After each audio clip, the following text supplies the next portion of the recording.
go! This worked out really good!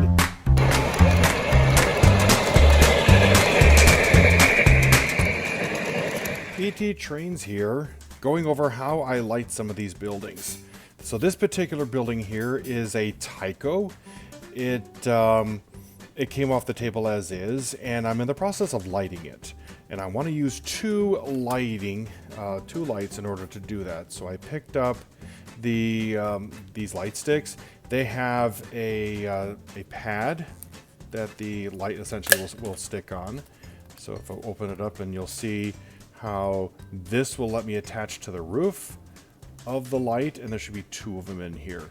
So one of them is going to go on the roof here of the main lobby area here, and by having it shine downward, it'll make sure that I get light to cast into this front area here, possibly through the plastic, so that the display in here will start to light up a little bit. And it's ugly, but I'm trying to open up this wall here so that the light will shine into this other compartment here instead of having to put one light here and one light here. And I also have a hole in here so that the second one can go right on here underneath the canopy here, so I can shine it down. So not only will I have a light up here shining down on the gas pumps, but I have one inside on the roof here.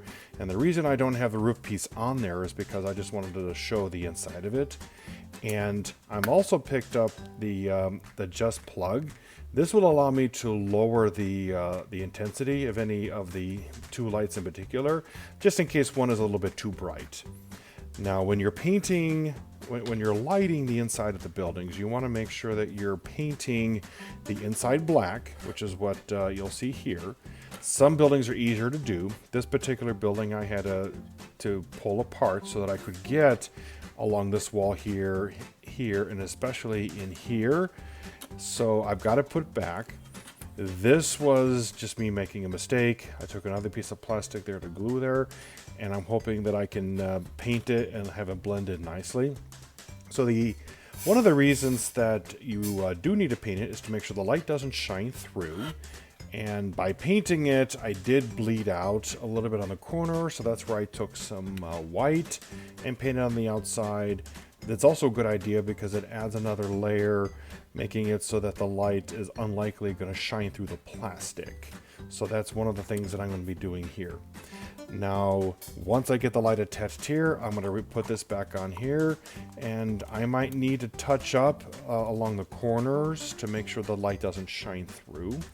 And this I just kind of painted haphazardly because I know in just a little bit I am going to resurface the roof with this here, with the Deco art.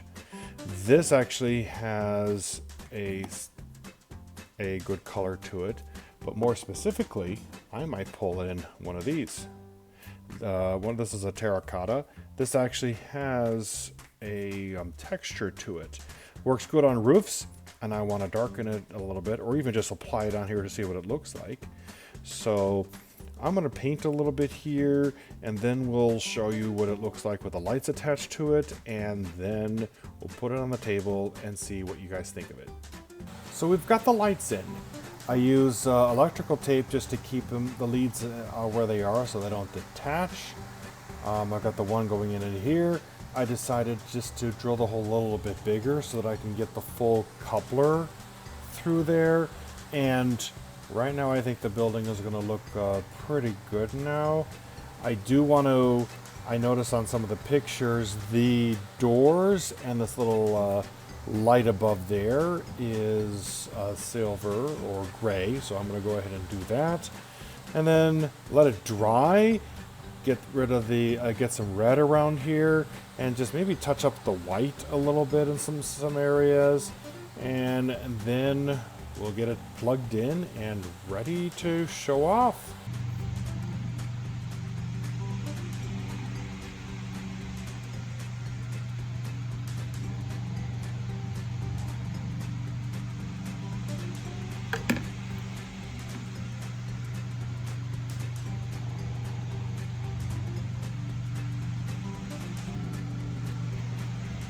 And this is why you use a mat.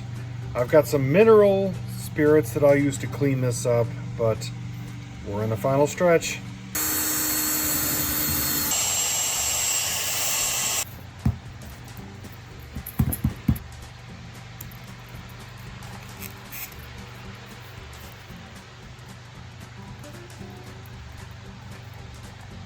Underneath the table, there's where we came out.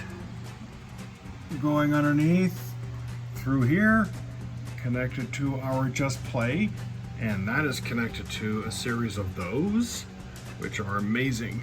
Those are just the connectors, the splitters, whereas this one lets you control the intensity. I'm going to turn these up at full volume, full illumination, and see what we look like up top. Not too bad. Not too bad at all. You can see the light underneath the front canopy really well. Let's turn off the fluorescence and see how things look.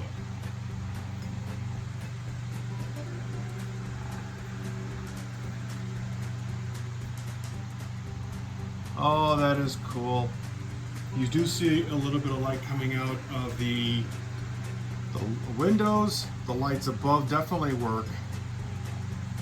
Let's circle around and take a look at what else we can see.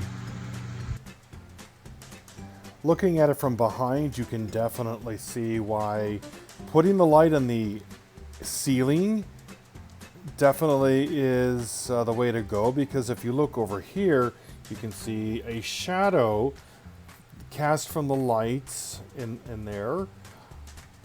Nice little shadow from the pumps and stuff like that. The fact that it lights up one side of the pumps better than the other, but I really cannot complain. You can see the light there in between the two doors.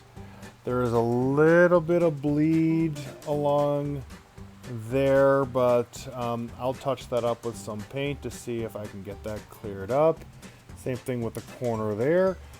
But yet another building all lit up, ready to go. As we circle around some of the other buildings, we'll just take a quick look at what is already lit up, and then I'm going to finish up tonight enjoying the trains here in the dark.